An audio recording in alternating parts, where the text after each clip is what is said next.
Hey,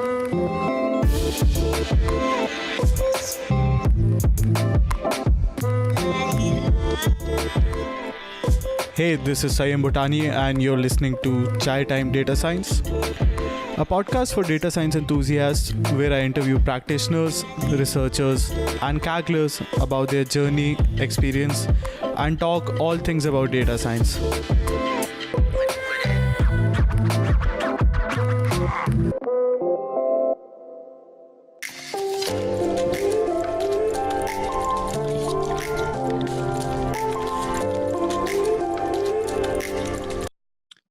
Hello and welcome to another episode of the Chai Time Data Science Show.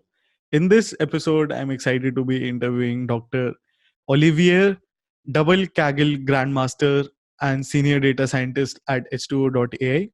Olivier holds a PhD in signal processing and has worked across multiple roles in different domains over the years, including that of a developer, project manager, and even in trading before getting into data science. In this interview, we talk, of course, all about his journey over the past years, his data science journey, how he got started with data science and Kaggle. We talk all about H2O.ai, his work at H2O.ai, and his current projects. Olivier shares insights into Kaggle and Kaggle competitions. We talk all about Kaggle as a learning platform and also as a platform for professional skill development. Note that this is a special release happening on H2O.ai's YouTube channel if you're curious to check out the other interview releases that I'm doing. Please see the link in the description of this podcast.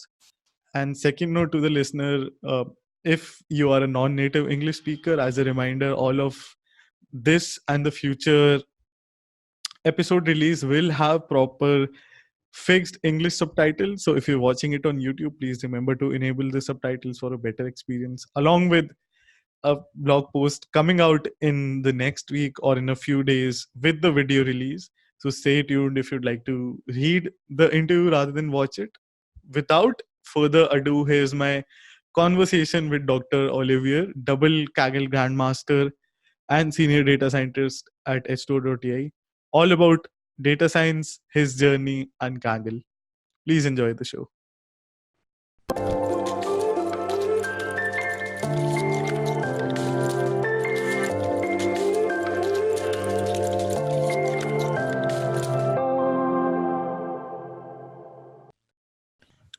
Hi everyone, I'm on the call with Dr. Olivier. Thank you so much for joining me on this podcast series. Thanks for having me on the call. I'm really happy to be talking with you, Sanyam. It's really an honor to have you on the show. Talking about your background, you hold a PhD in signal processing and have worked across multiple roles, including that of a developer, a project manager, and in trading as well. Could you tell us, how did you get started in data science? You've published some research in signal processing way back in the 2000s. Can we classify that as data science also?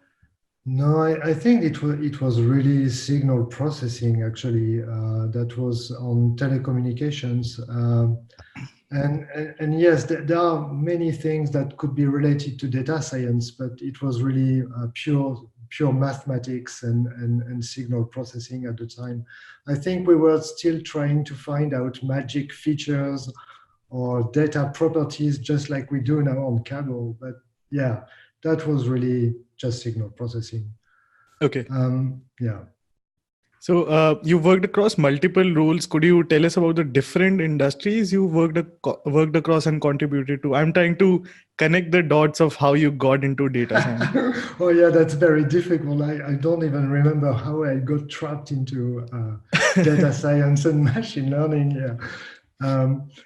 Yeah. In fact, it all started in research with signal processing, but I sort of felt really not enjoying that much the research part of it. So I decided to enter a more practical job. And so that was in Amadeus. It's a leader in the travel technology. So that was really for the travel and leisure industry. So I was there as a C++ developer first. on IBM mainframe. So that's Wow. really, very scary. That puts the date also into perspective. Yeah, yeah. So yeah, that was back in 20 uh, 2000. About 2 Uh, decades ago. yeah. Oh, thanks for reminding me. I'm old now. But yeah, that was 2 decades ago. Yeah. Okay. And I stayed 7 years there. I've been to London, and I started as a C++ developer, and then became a team leader with a team of 15 people. Wow. And in London, that was so enjoyable to have that many cultures there, and talking to very different people. Um, so that was that. I had customers like British Airways, Qantas, Mhm. and Finnair, Lufthansa. So that was very exciting. But throughout this And period, you were in a technical role, in a programming role. yeah, exactly. Yeah, that was really a programming role and very technical. I could also talk to customers and have functional walkthroughs or technical walkthroughs with them. But yeah, Mhm. that was really technical. And then I moved to Capgemini in 2007. Yeah. Mhm. And I can't remember now. And that was as a project manager. And I was working mainly for the public sector. Mhm. So that was for government and railways and stuff like that. Got But it. I only stayed probably a year. Mhm. I didn't really like it. I was, yeah. And in fact, I met different people in the finance industry. Mhm. And I decided I would, maybe try to become a trader, on the commodity market. Mhm. And I got trapped there for probably 8 or 10 years. Okay. And so that was really exciting, trying to get rich. Wow, that's a funny thing. So yeah, and the thing is that when you're trading the markets, you want to first try to predict if you're going to become rich, and Yeah. also you want to know if your trades will be successful. Mhm. And so you start doing forecasting, and forecasting, you're not that far from machine learning. Okay. And so and and yeah, I think that's how I got trapped into all this data science and machine learning part. Got it. So So, you so, were so that was a very sort of very long journey, but finally ended up here. even with the trading part. So I couldn't find anything about your secretive trading Yeah, life online. yeah, But it's secrecy, it's total secrecy. Yeah. again, just to put things in perspective, you were again using computers there, not just a trader. Yeah. I was using. I was still, in fact, developing automatic trading things or insights or things. Yeah, now we would call that trying to find patterns in the data, or trying to find insights. It's data science now. Yeah, it's data science. Got it. Yeah, that was really exciting. So once data science came into the picture for you, did you find your again quote unquote traditional research background to be very helpful? There's this common belief that everyone relies upon. Yeah, I think it was quite useful. The mathematical background was useful, and this whole thing really looked like reminded me of my PhD days. So yeah, it was really helpful to, I read a book on machine learning, and I was like, oh, but I know this. I know trees. I know decision trees. I know all these things, and statistics and So things it like was a that. So yeah, flashback moment for you. yeah, exactly. Yeah, it was like, yeah, I'm home. Um, and yeah, when I started really getting into machine learning, I also found that my experience in development was Mhm. really useful. Okay. And it's probably what made me share lots of stuff on Kaggle. Yeah. Because to me it's very easy to code things. So we think of researchers as people who can just read a mathematical equation and think of the code plot. Are you one of those researchers? The myth No, figures? no, I'm not that. No. I would love to be that talented and skilled, but yeah, no, it takes me days to really think of writing code out of a paper. It's yeah, probably people like Jean-François CPMP or Pavel or Dimitri Larko, they would do that straight away. But I'm not on that side, I'm afraid. Okay, so coming to another aspect that where you're double Kaggle Grand Master. So could you tell us how did you get started on your first competition? Where did Kaggle come into this broad life picture? Yeah, in fact, I was at a point in my life where I wondered what I would do next. I changed quite often industries or even sort of work, and so I talked to a good friend of mine that's in Capgemini, and we talked about the few possibilities that we had now in the industry, like IoT, cloud, and machine learning. And so I started reading books on machine learning, and as I said, it was so close to what I did when I was doing my research. I decided, yeah, why not? It's the lazy part of me saying maybe this, so maybe you can have a look. Mhm. And I read that book, and that book was on Kaggle. It was amazing. I was like, well, it's data science, machine learning, and the guys were just talking about competitions and Kaggle, and I was like, oh, what's this Kaggle? So I went on the website and looked at the competitions, and I was like, I'm gonna show off who I am and show exactly what I know. And well, in fact, I learned humility there. The first competition was a nightmare. Okay. It was so bad. You were I expecting think to I nail it finished. because of your background? Yeah, exactly. Yeah. And I was like, I finished in the last 40%, I think. Okay. And I was like, I need to work now. And yeah, Kaggle is it's practical machine learning. So usually you would learn things, machine learning or data science in books or Yeah. having online courses. But when you're in a competition with real data set and competing with these bright guys, you really need to have to use things that work.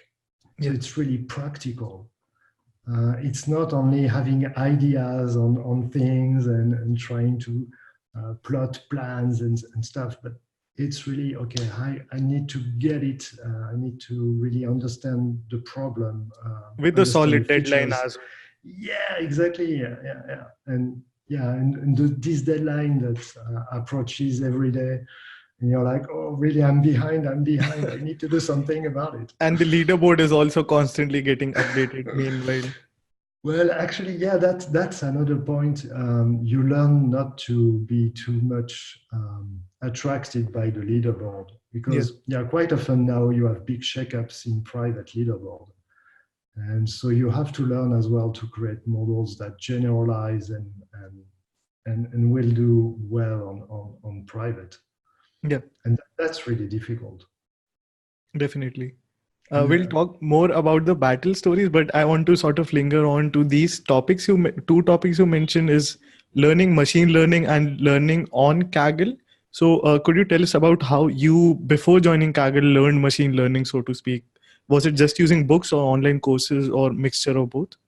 Um, I think I think I probably I read books, took online courses on Coursera. Mhm. I also used a site called PactPub. Okay. with lots of books there. So that's very interesting because now you can see very different use cases and how the guys would do that. But Yeah. usually that remains at a scholar level, I would say, where you have you get free data sets.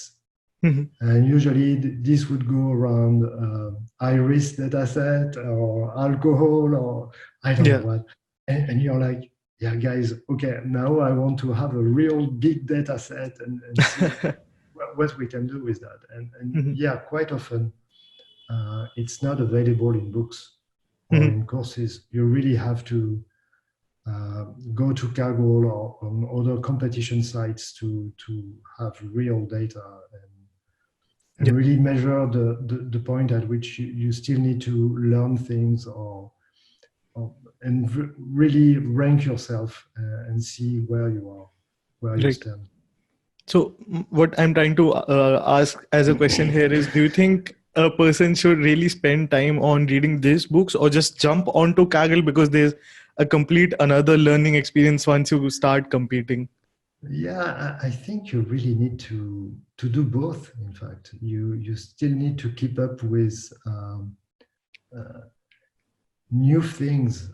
So you still need to read papers, books, Mhm. but you also need to make Test sure your that skills. what you learn there is useful and can be used practically You need on to data benchmark your sets. skills. Yeah, exactly. You really need to benchmark. Yeah, that's right. Got it. So, coming to Kaggle, you're a double grandmaster and a competition master. What made you contribute more to kernels and discussions? Because the usual belief is the juice lies just in competing. Why was contributing to the other two aspect? Now it's 4 years, but a little earlier, just these 3 years. Why was contributing important to you? No, yeah. I like sharing stuff. In fact, I like sharing insights. I didn't discuss much in the beginning, but I wanted to share kernels because that's the way I learned when I started on Kaggle. There are really bright names sharing stuff, and you learn a lot in features engineering or how to use a given model. And so that was very important to me to share back on what I learned. Mhm. And the other thing is that probably the first time I shared, or the second kernel I shared, I had very nice feedback. Okay. So you like being you like people being nice with you, so it pushes you to share even more. Mhm. And funny enough, the competitions where I shared the most were the competitions where I ranked highest. Wow. So that was interesting as well. So and it's a good driver, you know. If Mhm. you share a lot, you're well ranked. So maybe I should keep up sharing stuff and get good ranks. And yeah, and then I started to discuss as well. Because as I said, writing code is very simple to me. It's probably simpler than talking, in fact, or writing. Mhm. Uh, but yeah, discussing is important as well. It's how you can share insights and even understand better the data set or the competition. Mhm. And it's really important to me. Got it. Coming So to yeah, and competing, and I'm not that good competing, in fact. So that's probably why I focused more on kernels and discussions. But I speak for the Kaggle community as a member. I think you, along with CPMP, are one of the legends that we really Wow. look up to in terms of the discussions. As Jean-François would say, I'm in good company then. Wow. Thank you very much. This is a wow. Yeah, CPMP is probably one of the yeah, it's most insightful guy on Kaggle. He's an Definitely. amazing, yeah, he's an amazing friend. So again, coming back to competitions, you've taken part in a bunch of competitions. What competitions usually look interesting to you? Do you have a favorite particular type, or do you just try against all of them? Yeah, I usually, I focus on tabular data. I'm not, I don't know, I'm not really inspired by computer vision. Mhm. I can do natural language processing as well, and I particularly like signal processing competitions, and that's You're probably due biased. to my background. Yeah, I'm biased. I'm completely Yeah. biased. Um, yeah, so yeah, usually that would be tabular competitions. Got it. Yeah, so I would get there. Mhm. So Normally, you when should see me there. okay, when you were hyper active on Kaggle, you're still pretty active, but during your initial days, I assume you were hyper active. How did you balance time with competitions, life, and work? Any best tips, or was it a struggle for you? I think I didn't balance. I could spend days literally on Kaggle. That was my life at the time, I think. Um, now it's quite different. I'm spending a lot more time at work. Work is challenging enough, as I like to say. It's challenging enough for me now. Mhm. Um, and yeah, I'm not that active currently on Kaggle. I will probably try in the coming months to be a bit more active and present and less Okay. silent on Kaggle. Okay. Do you think the stuff that you've learned on Kaggle by competing or discussion has it impacted your professional life as a data scientist as well? Yes, it's been a huge impact. In fact, the first when I was a freelancer, the first client I had was looking for a Kaggle. Okay. So it was a huge impact, and the way as well I look at a problem is really different now that I've been on Kaggle. Um, you have ways to look at the data or try to understand it, getting really deep inside the data set and understanding the goal of the customer and the goal of the model is yeah, it's been quite different. Mhm.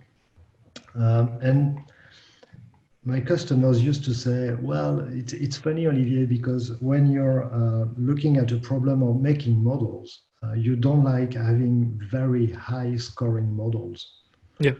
meaning that if you have a high scoring model, then probably you have a leak.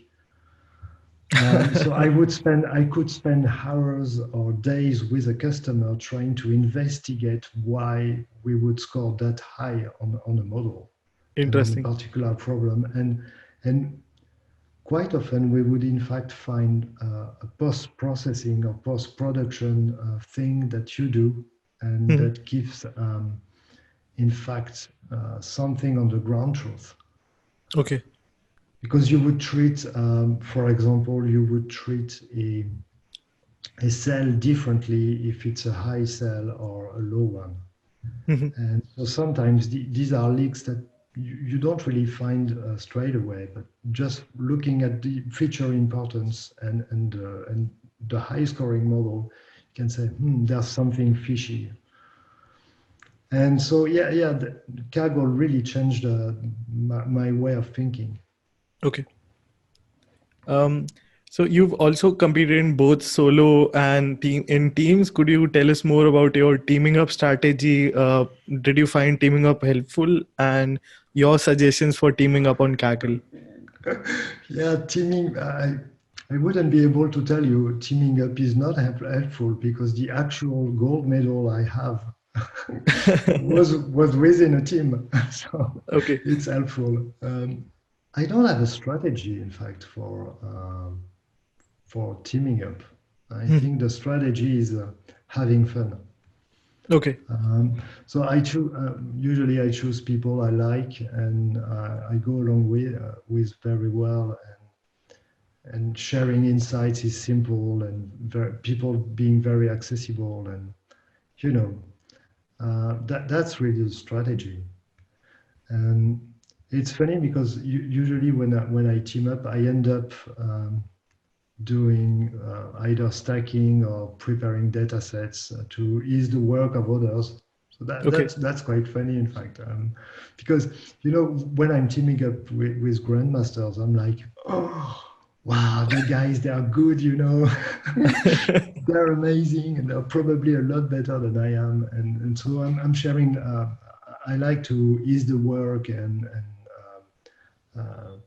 is the sharing of ideas between the people in the team.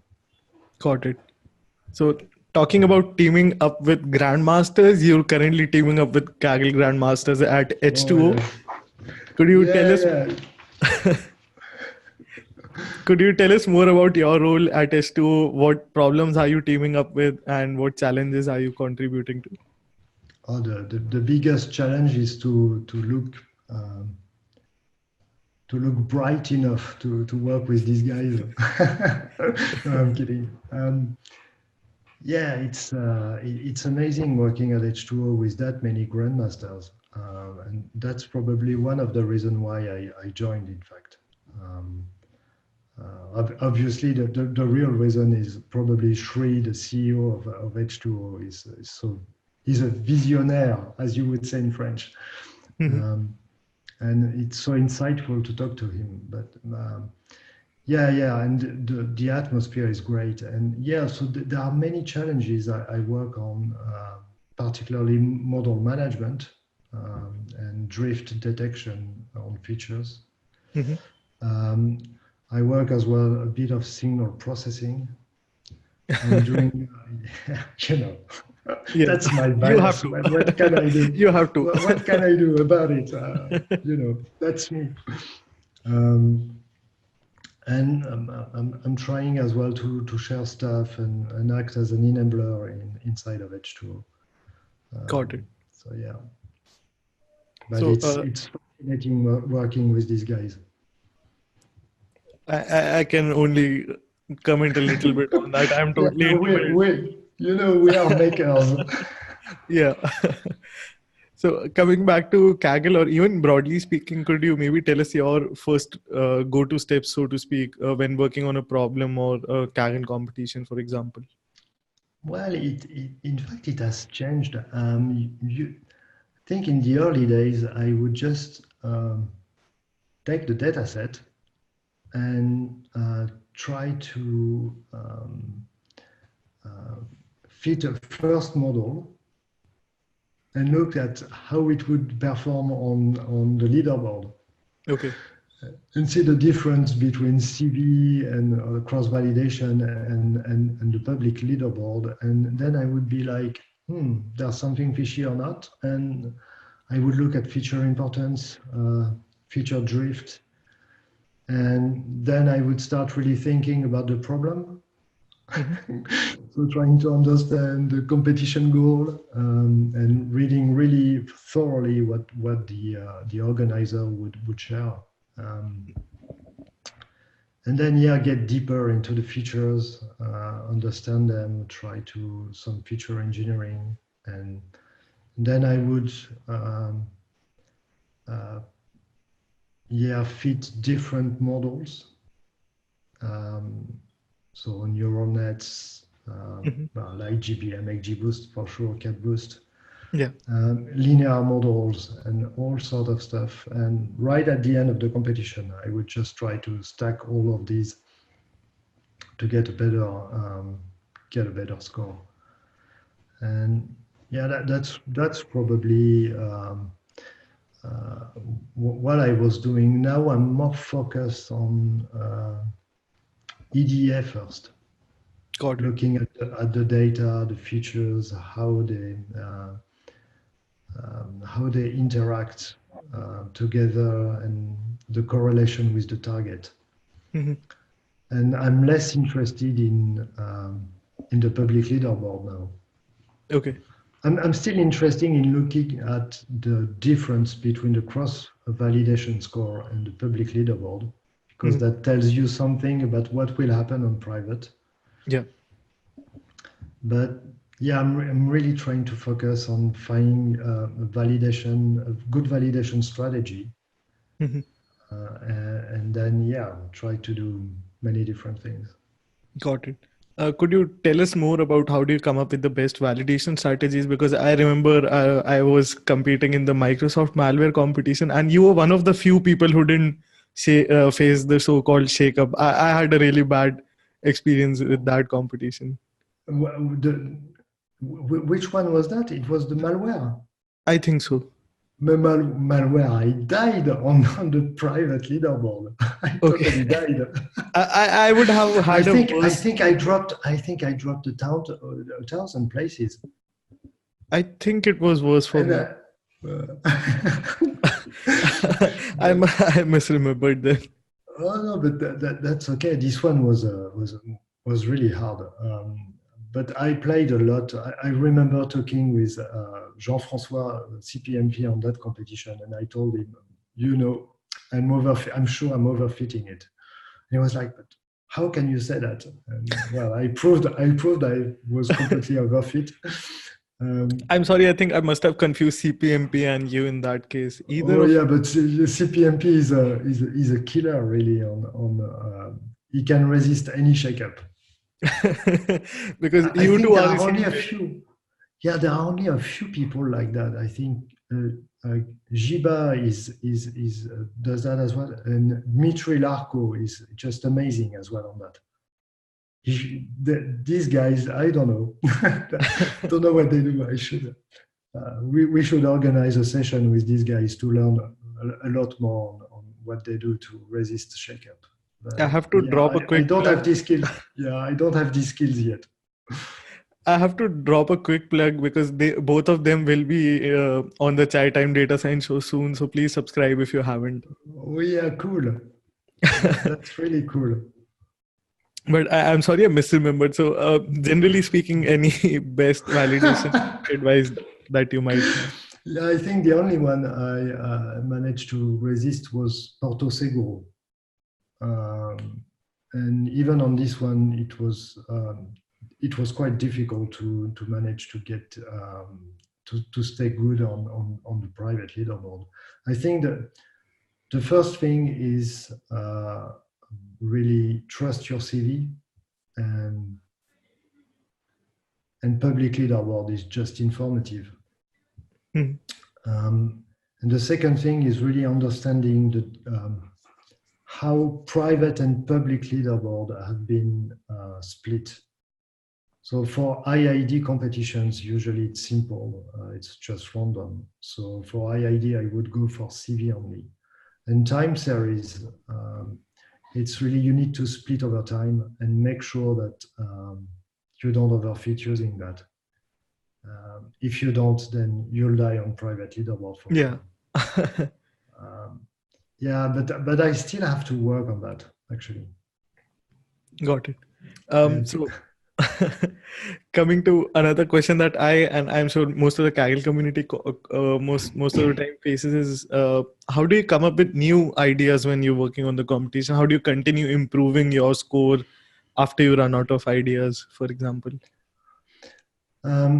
yeah, so as yeah, in fact, Kaggle it trains your brain, so you can think of feature engineering without noticing. In fact, it's just it gets a habit. So for this type of competitions, you would do one thing, and for another, different things. Um, so what I usually do is I don't look at public kernels first. Okay. And then when I get out of ideas, I would look at public kernels and discussions and trying to find out what really what I could write or code, or what really makes sense to me. Mhm. The other thing is to understand even deeper the problem and the features you have available, And then usually you can just thinking in practical terms, you can say, you can think of many different new features you can create. Then you can go with different models, and usually having linear models, tree models, and neural nets, you need to think differently about the data set and really process it differently. So that brings new ideas. And then really, if you don't have any ideas anymore, team up. Okay. Yeah, that's the best, because you can really speak to someone, share insights, and share findings, and then you can think of new things you can do. And yeah, that's probably best. Got it. So this has been a great interview. My final question to you before we conclude is, what best advice do you have for someone who's just starting out with machine learning? Do Kaggle. Go on Kaggle. Read books, get online courses, but then practice a lot. Practice on Kaggle. Practice on Kaggle and other competition sites. But yeah, you need to have this practical training to really benchmark all the things you learned. Yeah. Got it. So thanks again for this interview. Before we end the call, what would be the best platforms to follow your work? H2O.ai. Okay. any social media links that you want to mention? Yeah, I think that I don't publish any work anywhere except on for H2O. The website I'm using the most is Medium, really. Okay. It's a really good one. We'll have that link, and if anyone visits the H2 conferences, I think that'll be the best place to get a hold of you. Yeah. Okay. Thanks so much again, Olivier, for doing this interview and for all of your contributions to the Kaggle community. Thanks a lot for your nice words. It was really good talking to you. Thanks, Sanyam. Thanks again.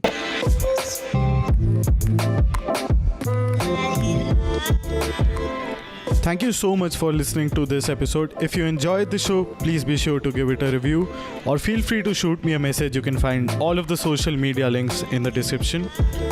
If you like the show, please subscribe and tune in each week to Chai Time Data Science.